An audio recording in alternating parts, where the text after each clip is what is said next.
Introduction. One day, a friend asked me a question that stopped me in my tracks. Where does Jesus fit into all of this? I had been reading deep spiritual teachings and attending AA meetings, a spiritual recovery program, when that question came. I realized something surprising. I had no answer. Then I discovered something else. I'm not alone. As this exciting wave of spirituality has been sweeping the planet, many people have been reacting more and more negatively to organized religion. So we've turned toward other options, from spiritual workshops and meditation retreats to yoga studios and best sellers from spiritual teachers. In doing so, we have thrown out the proverbial baby with the bathwater. The Pathwork Guide, whose teachings form the basis of Pathwork, tells us that what's behind all this activity is Christ consciousness. It would seem, then, that Jesus Christ would support this movement. In fact, Christ has been the main architect behind what's been happening all along. But we've lost our way in appreciating Christ's part in this story, which, I've also discovered, is not the way most of us were taught to think about Christ. I can relate. I've lost my way a time or two. I began my young life as a good little Christian, going to a Lutheran church.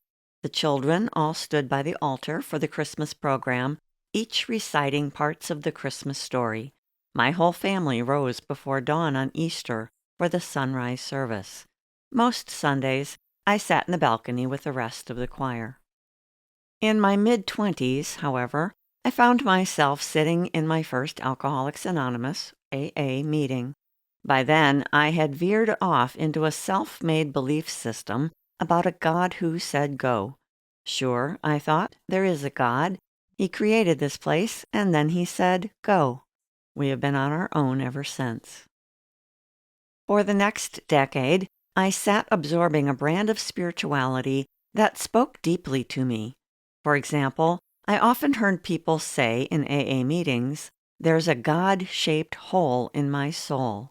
I could feel the truth of that immediately, because I felt hollow inside, and nothing I had tried so far to fill that void had worked. What I didn't yet realize was that the answer to that emptiness was connected to a much larger story than I ever imagined. Then along came a big spiritual shift, a big opening in my life. The world of spirituality started unfolding for me. I began to consume books by powerful spiritual teachers. Carolyn Mace and Barbara Brennan were my first favorites. Then the teachings from the Pathwork Guide came along. I was lit up, on fire, completely fascinated.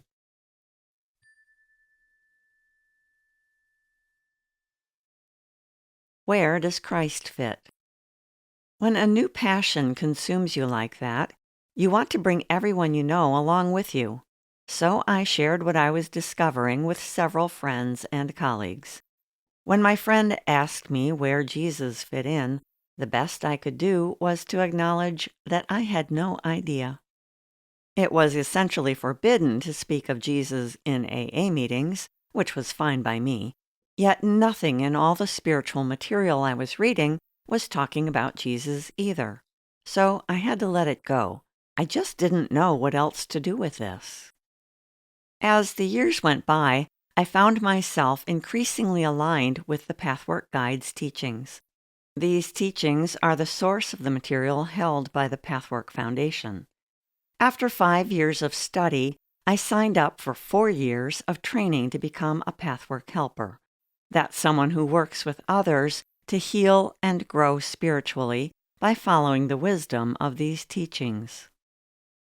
Of the roughly 250 lectures given by the guide, only a handful, less than 3%, focus mainly on the topic of Jesus.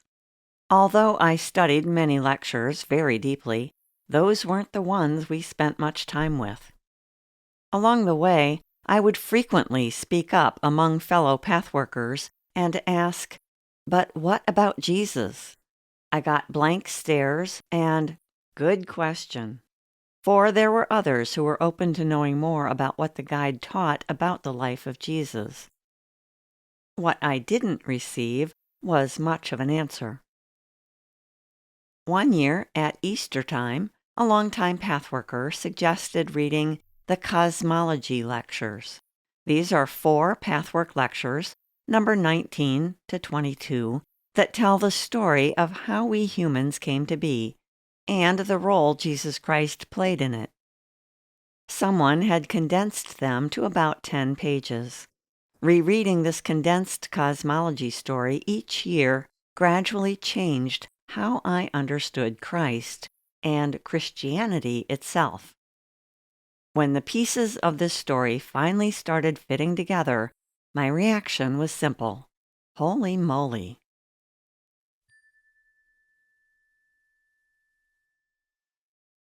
Expanding my understanding. In 2013, I took a deep dive into the Pathwork question and answers. As I absorbed this body of material, sorting all the Pathwork Q&As by topic and making them available on a website, I began to see the connecting threads. Moreover, I began to see how spirituality and religion, especially Christianity, fit together. It's not just that everything began to make sense. Even more importantly, I began to appreciate why I should care. This book, then, Holy Moly, shares the Pathwork Guide's teachings about how our human lives began, what happened along the way, and how Christ fits into this story. It is the story of how humanity became lost in duality, and the daring rescue that made our return to God possible. Then it turns inward, showing how this cosmic story unfolds within each of us and how we can participate in our own transformation. Prepare for your thinking to expand, because whatever you think this story is about, it isn't quite what you think. The companion book is Keys, Answers to Key Questions Asked of the Pathwork Guide. Keys combines answers to questions about religion, Jesus Christ, reincarnation, the spirit world, death, the Bible, prayer and meditation, and God. The Pathwork Guide also suggests we may want to reread the Bible with this broader understanding in mind. Doing so can open new doors on our path of personal development.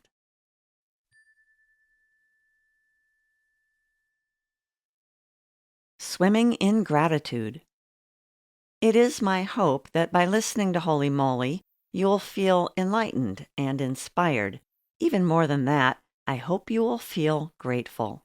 We owe deep appreciation to Christ for what he has done and continues to do for us, and to the Pathwork Guide for offering us a version of this story that makes so much sense.